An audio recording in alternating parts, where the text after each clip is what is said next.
மாதவி அவங்க பெர்மிஷன் இல்லாம அந்த போட்டோகிராஃபர் போட்டோ எடுத்தான். ஏன் இப்படி பண்ணீங்கன்னு மாதவி கேட்டதுக்கு அவன் கண்ணா பின்னான்னு பேசினான். அதனாலதான் நான் அவனை அடிச்சேன்.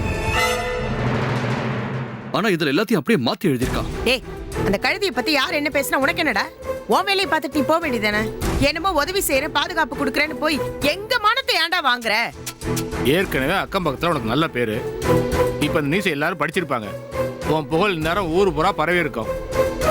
இவெல்லாம் ஒரு பிள்ளையான்னு வாய்க்கு வந்தபடி பேசுவாங்க. அதை பத்தில இவனுக்கு என்ன கவலை? பெத்தவங்க பேச்சே கேட்காதவன் மற்றவங்க பேச்சே எங்க கேட்க போறான்? யாரு என்ன சொன்னாலும் காதல போடுறது இல்லை. நான் இனிமே வெளில தலை காட்ட முடியாது.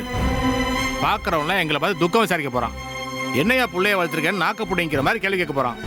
இப்படி ஒரு பிள்ளைய பெற்றதுக்கு நாண்டுகிட்டு சாவலான்னு காரி துப்புவோம். நீ இதே பண்ணிக்கிட்டு இருந்தனா ஒரு நாள் அதாண்ட நடக்க போகுது.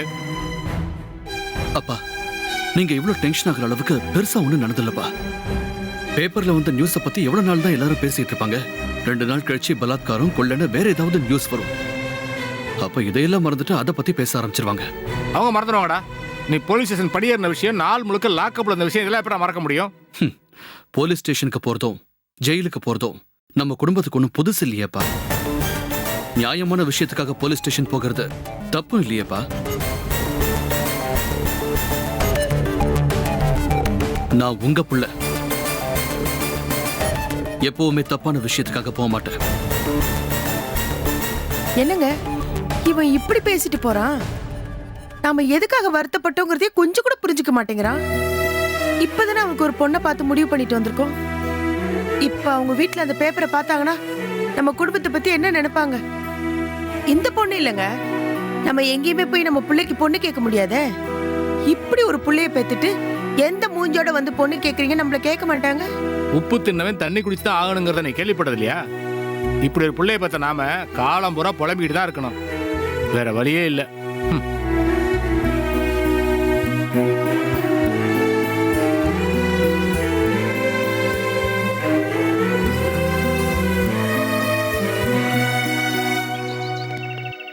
Good morning sir. Good morning.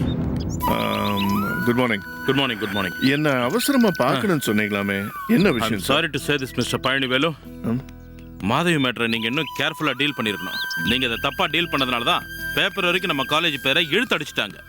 பேப்பர்ல நம்ம காலேஜ் பேர் வர்றதுல தப்பே கிடையாது. ஆனா தப்பான விஷயத்துக்காக நம்ம பேர் அடிப்படவே கூடாது. அப்படி வந்துட்டா நம்ம மேல இருக்கிற நம்பிக்கை பேரண்ட்ஸ்க்கு போயிடும் மிஸ்டர் பழனிவேலு. நமக்கு ஆதாரமா இருக்கிறது பேரண்ட்ஸோட நம்பிக்கை ஒண்ணுதான். ஒரு தடவை நாம அதை இழந்துட்டோம்னா திரும்ப அதை உருவாக்குறது ரொம்ப கஷ்டம் மிஸ்டர் பழனிவேலு. நீங்க சொல்றது எனக்கு புரியுது சார். ஆனா இப்ப புரிஞ்சு என்ன பிரயோஜனம் பழனிவேலு? ஒரு பேரண்ட்ஸ் காலேஜுக்கு வந்து சண்டை போடுறாங்கன்னா விஷயம் ரொம்ப சீரியஸ் நீங்க புரிஞ்சுக்க வேண்டாமா? உடனே உங்களை டிப்ளமேட்டிக்கா கூப்பிட்டு காம்ப்ரமைஸ் பண்ணி நீங்க அனுப்பி இருக்கணும். இல்ல அந்த மேட்டரை என்கிட்டயாவது கொண்டாந்துருக்கணும். ஆனா மாதவி மேல இருக்கிற சாஃப்ட் கார்னர்னால நீங்க இந்த பேரண்ட்டை கோவப்படுத்தி அனுப்பிச்சிருக்கீங்க. அந்த கோவத்தை அவங்க இப்படி காமிச்சிட்டாங்க. சார், நான் அந்த அம்மா கிட்ட ரொம்ப பொறுமையாக தான் சார் நான் எக்ஸ்பிளைன் பண்ணேன். ஆனால் அவங்க அதை கொஞ்சம் கூட பொருட்படுத்தாம மாதவியை உடனடியாக டிஸ்மிஸ் பண்ணி ஆகணும்னு ஒரே பிடிவாதமாக இருந்தாங்க. I was helpless. எனக்கும் வேற வழி தெரியல சார். அதனால தான் நான் அவ்வளோ ஸ்ட்ரிக்டாக பேசினேன். ஆனால் இந்த ஒரு விஷயத்துக்காக அவங்க ப்ரெஸ்ஸுக்கெல்லாம் போவாங்கன்னு நான் எதிர்பார்க்கவே இல்லை சார். அந்த அம்மாவோட கம்ப்ளைண்ட் கரெக்ட் தானே பழனிவேலு? நாம ஒன்றும் எக்ஸ்போர்ட் கம்பெனி நடத்தலையே, எஜுகேஷனல் இன்ஸ்டிடியூஷன்ல நடத்துறோம். யார் எப்படி வேணாலும் போகட்டும், நம்ம சும்மா இருக்க முடியாது இல்லையா? இருக்கவும் கூடாது. ஆமா சார். ஆனா ஒழுக்கத்தை சொல்லி கொடுக்கிற நாமளும் அப்படிதான் நடந்துக்கணும். we are the role models for our students. அந்த பொறுப்புணர்ச்சியும் அந்த கான்ஷியஸும் எப்பவும் நமக்கு இருக்கணும் மிஸ்டர் பழனிவேலு.